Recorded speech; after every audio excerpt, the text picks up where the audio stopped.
Hello everyone, today we have Cinderbrew Meadery 16 as a Master of Harmony monk.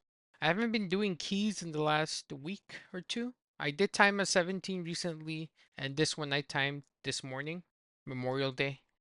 This is a route. We skipped the corner pack before the double hop goblins because I don't think that skip is possible to do anymore, at least from what I've tried. And these are the talents. I was running 14s with some of my guildies and I forgot to change or respec into something else, but these are still pretty good. And now for the gear. 681.25 item level. I I got a one-handed weapon made because I got this mace from my vault last week. So I decided to use two one-handers because of the enchants. So one with Authority of Radiant Power and the other one Authority of the Depths. And I'm trying to remove all of these buffs here just so that you can see my current stats. 34% crit, 27% versatility. That's pretty good. I got the neck made, the earthen neck, but I didn't want to use it because I lose 1,000 crit, and that's roughly about 1.5%. And it's a noticeable difference, I guess, or it's a big enough difference.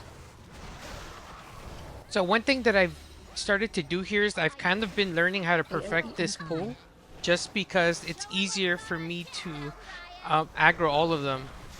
One of the problems that I've had before is that stacking all these together, as you can see there, I failed there, and the muscle got pulled by the mage, and he got one shot.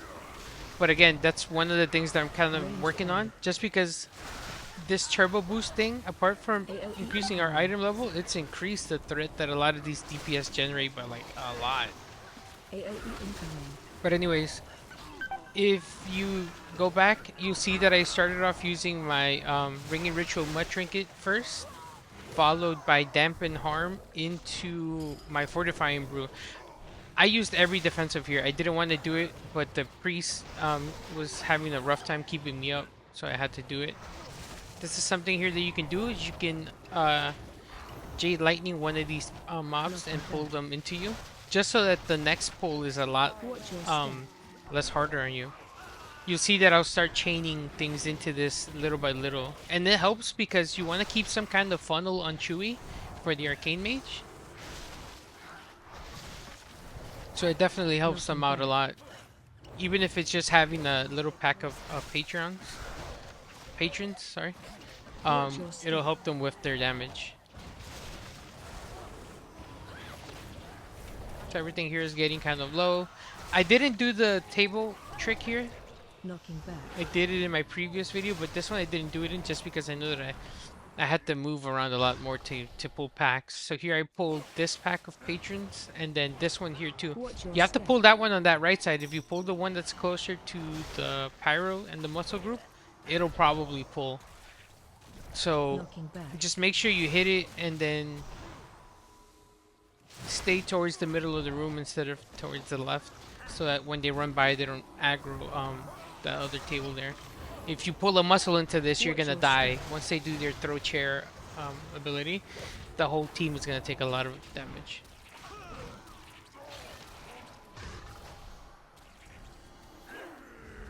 As soon as I see that that's there, I pull the next pack. AOE incoming. Exploding keg just to mitigate a lot of the physical damage I'm gonna take here, especially considering that we were just coming out of a pool. I do have Dampen Harm, which I used right there. So I chained it because I knew that I had a defensive event. If I needed to use it, I could just pop it. One thing that I started taking recently, because it just became way too much damage that I was taking, was Black Ox Brew. I'll be honest, because I've recently taken it, I don't use it as much as I should, but it's an emergency oh snap kind of ability. So if I use Purifying Blue to clear my red stagger and it's still red and I'm getting low on health, I'll pop it and then purify immediately just to keep myself up. Not to mention that the extra Celestial Brew absorb, though it's probably like a 2 million, 3 million absorb, it's something, and it kind of does help. Breath incoming.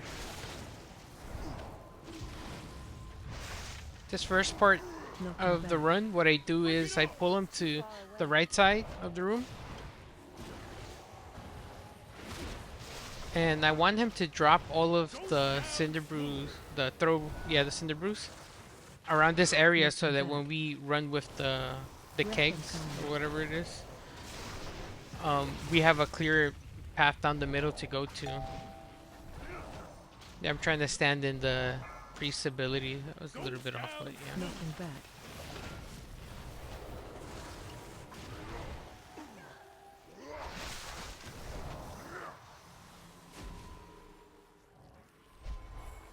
I drop my transcendence there, and then I come over here. I take the one on the far right to drop it into the first mob right away, and then I get another one, transcend back, and then drop it off there.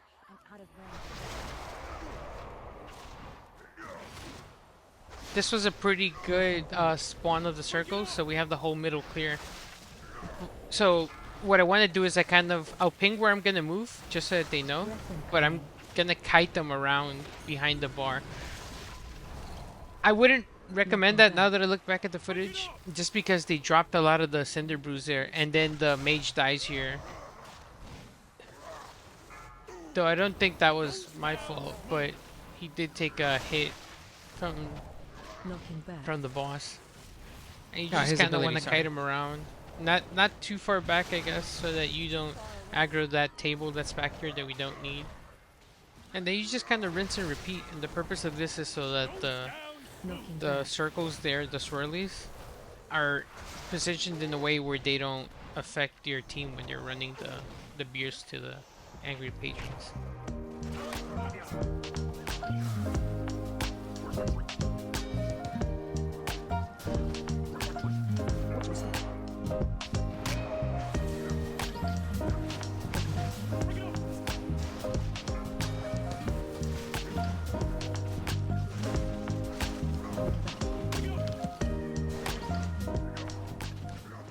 The DPS is pretty good.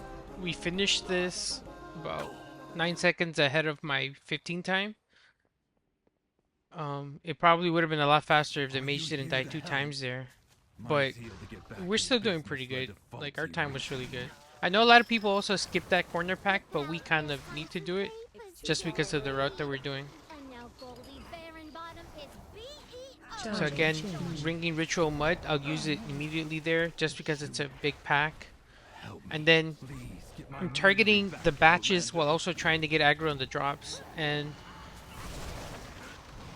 it's not that bad on the 16. It does get worse later on, I hear. I was watching the MDI and they use this one technique where they'll tank everything in the corner next to one of those pillars so that the batch drops on top of the tank, and then they switch sides so that when the batches go off, they don't hit anyone because they're line of sighting the explosion. Very smart, but that's probably one for a 20 or 21 Cinderbrew, not for us who are doing 15, 16, 17s. I was checking my route just to make sure. Soothed into a ring of peace, and then we pulled this into the corner pack of the hallway here. And again, I'll go back into a normal Cinderbrew just to test this out, but I am pretty confident that it doesn't work anymore. I tried it in one, and what ends up happening is that the flavor scientist just gets knocked into the wall, but the hobgoblins keep patrolling. And what you don't want is the hobgoblins to aggro onto you, so there's really no way of doing the skip as a monk anymore, I guess. Target change. Well, as a monk who isn't a night elf, if you're a night elf, you can probably still do it. Just pull the 2 hobgoblins to the corner, wait for your team to run by, and then you roll out of the way and shadow melt. Here I was taking a lot of damage. I'll show you at the end. But this priest healed me for a lot. Like more than usual, so definitely big props to this healer because we took a lot of damage. So just to make, again, just to keep the run going, I aggroed this entire pack on the side there. Now I don't know if I didn't Target change. taunt AoE taunt everything, but I was pretty sure I did. And our red paladin dies here. So it's a little bit chaotic. I probably could have handled this pull a lot better. Red paladin dies there. We had a little bit of downtime on him because he was wondering if he should run back, and the reason for that is because we did skip a whole pack in the corner, so he would aggro them onto us. Charging. But somebody gets a res into him, so we're okay. But I definitely could have handled this pull a lot better. Again, I'm taking way too much damage, more than I should. And I've already used a lot of defensives already too. I've used both of my major defensives, and then the priest is pain suppressing me, so it was not an easy pull. But it gets easier after this, so this is probably the hardest pull that we do here in this part of the dungeon, because everything else just kind of gets easier.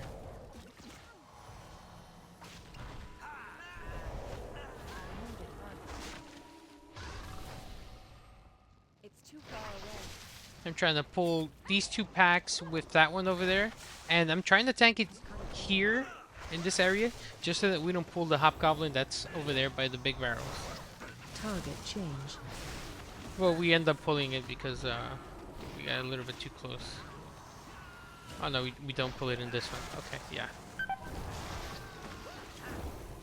Normally people would lust this pull, but our damage was really good, so we didn't need to do it, and we also didn't pull any hobgoblins with it, so there really wasn't a need to do it.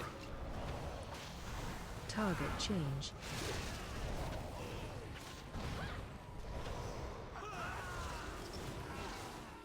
I just chained that one into this because they're all dying. And again, having 2 or 3 mobs with one of these bigger ones helps the arcane mage. But essentially here what we want to do is we want to make this the double hobgoblin pull already. Charging. Trying to bait this out, and I will tell you, I did not dodge a single charge. I was not focusing on dodging the charges. I was focusing on not dying and aggroing everything else. So it's a bit too much, I guess. Charging. So right there in that little corner where the hobgoblin hit, in one of the MDIs, that's where the group stood. Charging. They stood in that little crevice to avoid the batches exploding on the other side where the priest is standing on top of those boxes where the barrel's at. So apparently you could LOS it like that. It was crazy. It was just insane. And they managed to time this in the Cinderbrew too.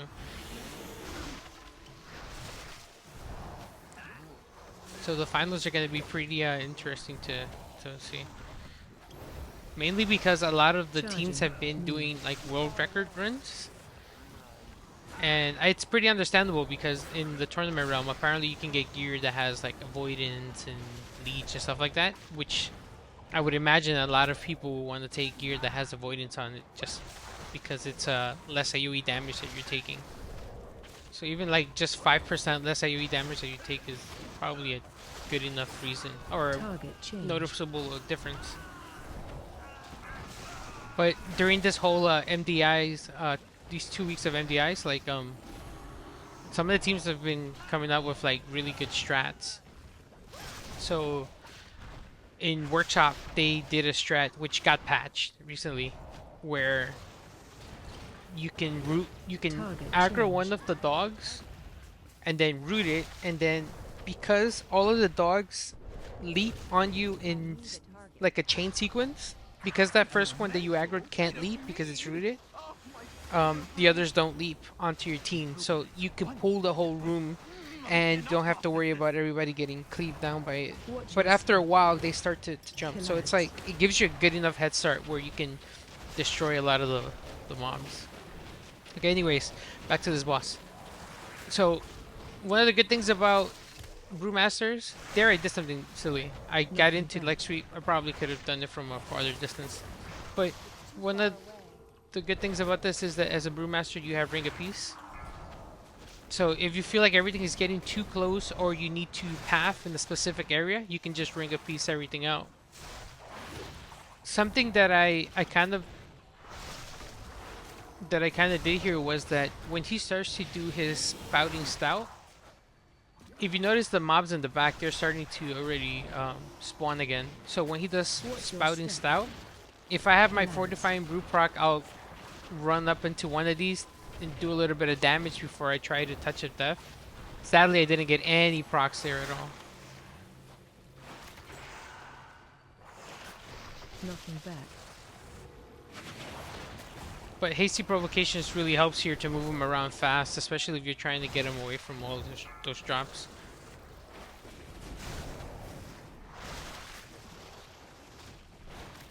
As you can see, I'm having horrible luck getting any fortifying brew procs.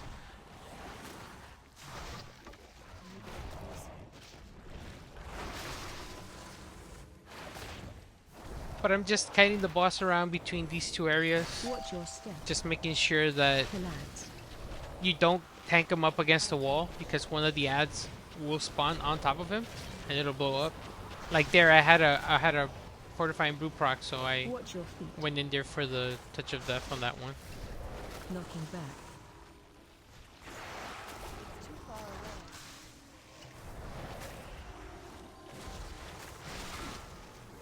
I think one of the smarter things to do here would be to have one of the DPS kind of just stay on the boss the entire time. Mainly the melee, I would say. But here we had the mage stay on the boss.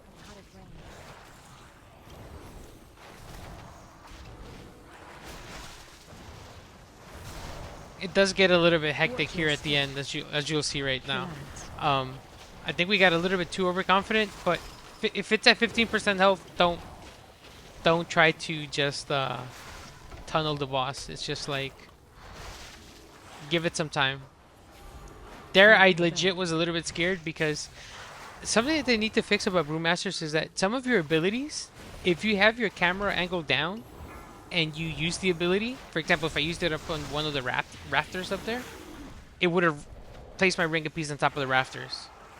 It's the same thing that happens with Exploding Keg. I don't know why Blizzard hasn't done anything about this. I'm pretty sure it's been like this for a while now. And it's happened to me where I used Exploding Keg and my mouse was on the top part and it hit the rafter on the top. I'm like, for what? Come on. Okay, now for this wing. This side here gets a little bit dicey. So you want to have at least one defensive for this pull. Whether it be a Celestial Brew. In this case, I used my Ringing Ritual Wick. But it's because when you're pulling everything, you will take a lot of damage. The other Wrangler aggroes onto something else. So I saw it a little bit late, but I managed to catch it. But it's just, you take so much damage. You take so much damage here.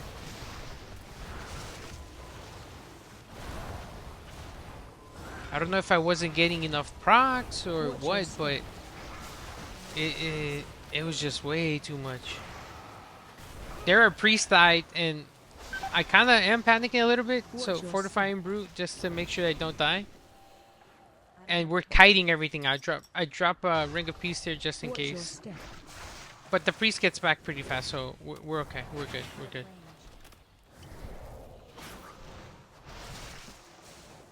And you just gotta keep pulling.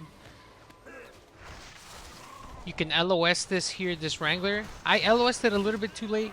You want to LOS it when he does his shoot, so that he can come around the corner faster. There, I got hit by the bazooka. So it's like, it's just getting insane at this point.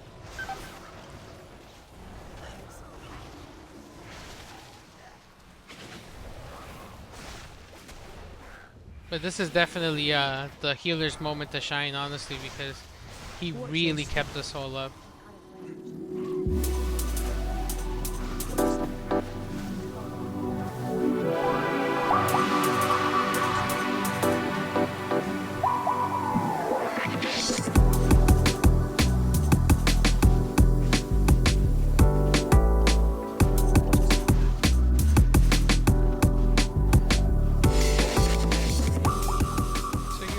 kind of getting low, and I'm going to start pulling everything from the other room. Watch your So step. there I cast Transcendence. I pull these two with the Purveyor pack, and then I Transcend back, and I LOS. So I didn't tell my team about this. I should have probably told them that we were gonna LOS. But the reason you want to LOS is because that Wrangler doesn't pull into the room. But it's definitely one way of pulling this entire area into you. Watch your step. Again, it gets crazy here. And the only reason it gets crazy is because I start to lag a lot because of all of the animation and stuff that's going on. All the spell animations. I'm trying to drag everything into the next room so that we can keep going. But that's definitely not one of the harder pulls. It's probably one of the easier ones, I would say.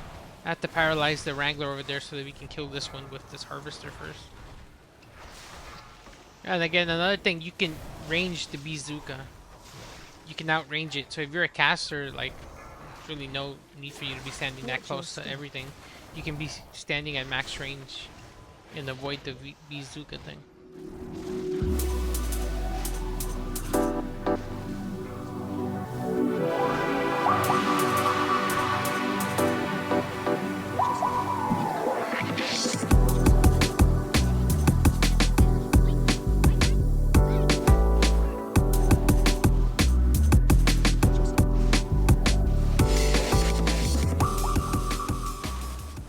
This next pull is a bit big, and this is where Blackhawk statue helps. Drop it in the middle there, everything runs to it.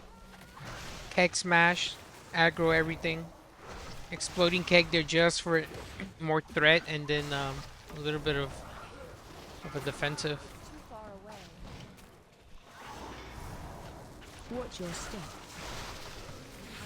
Definitely really tight there. Something that I like to do a lot is, for example, when he does that AoE type of ability, whether it's this dungeon or any other dungeon that has mobs that can free cast while there's an AoE ability going on, where nobody can get in for interrupts.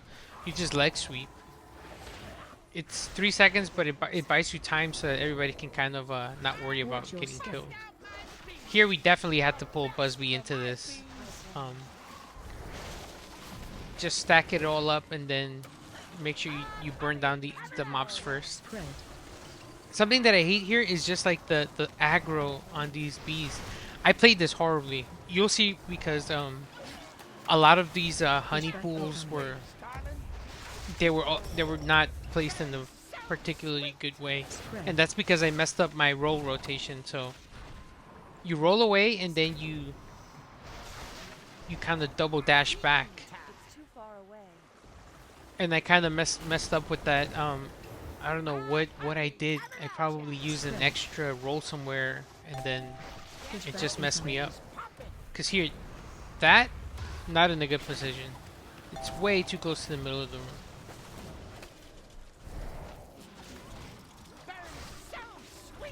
Spread. And again, this one too, I didn't have a roll in time, and I just decided to just go for this. So the way you would do this is you would just pull the Belets once you have a diffuse magic up, because they will apply a magic debuff on you. And with diffuse magic, at least you can remove it and then kind of tank some of the damage. And again, there, like, horrible. Really, this was played really badly on my part. Like, how we managed to kill this was just, I don't know, a lot of carrying by the DPS and the healer here. Pushback incoming. And again, my diffuse magic is up, so I'm paying attention. Just exploding kegs, I get a lot of threat on all of those. Spread. And once I get the magic debuff, I'll diffuse magic. And again, messing up all of my roll rotations, like all of the space is like just really tight. But that's pretty much what you want to do. You want to drop them on the outer edge. You can Blackhawk statue taunt too. Get in on a B, of course.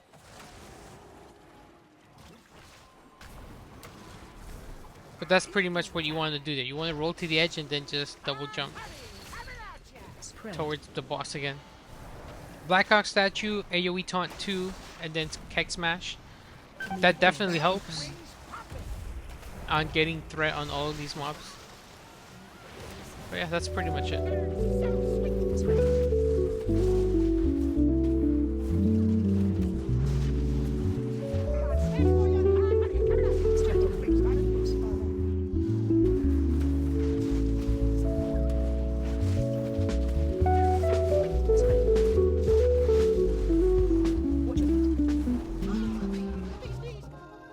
I don't know if you guys remember, they used to do a skip where you would jump up on that pillar area there to skip this bee travel thing.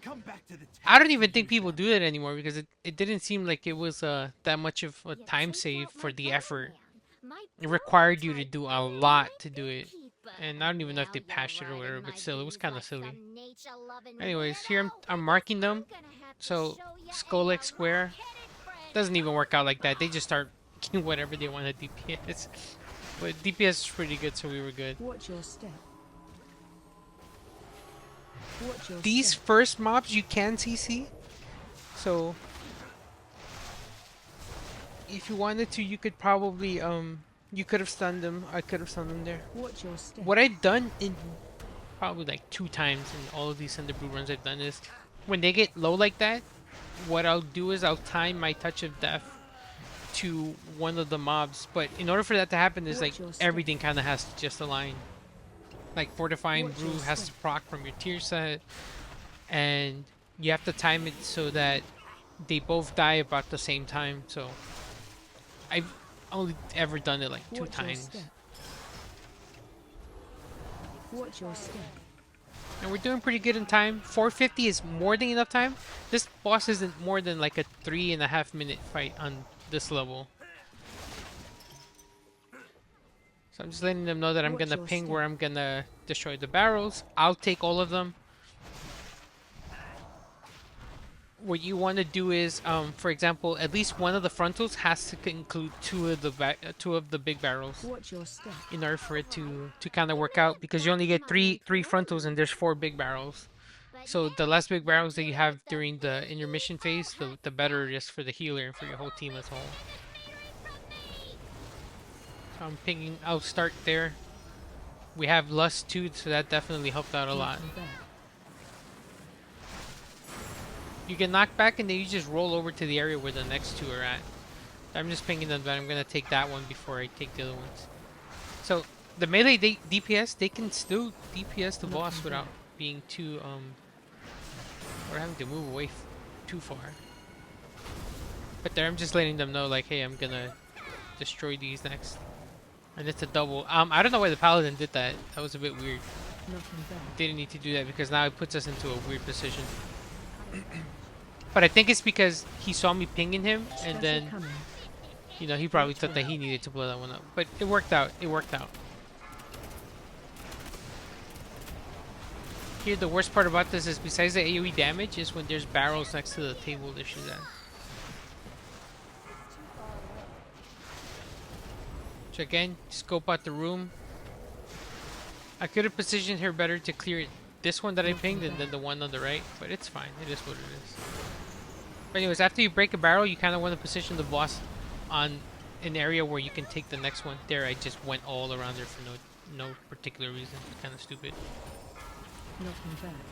But the priest breaking that barrel there was a bit questionable. As you can see, I got hit by the flames when I was getting knocked back, and then as I was rolling back. And there I'm trying to let somebody know, like, hey, can you take one of those? But I forgot to ping someone there. So it is what it is. But again, see, you only get 3 frontals, so you have to make sure you get them all in the 3 frontals. Saving my chi burst there for healing on everybody if it's possible. And again, a barrel next to the table, not good.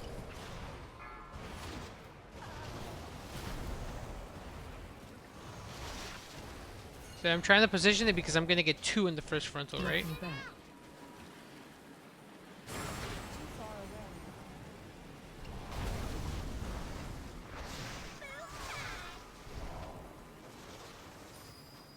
So again, what really helps is if you have a keybind for your pings. I have it keybound to one of my mouse buttons. So it's kind of very important for some of these fights, just so you let them know. Especially since again you don't have Blocking any bolt. voice communication with these groups. Special coming. They're pinging that barrel so they know like, hey, stay away from it. Don't get don't get hit by that.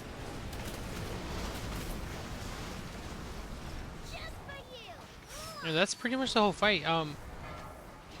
We could have probably afforded one death here, one more death, but we didn't really need it. The DPS was really good too.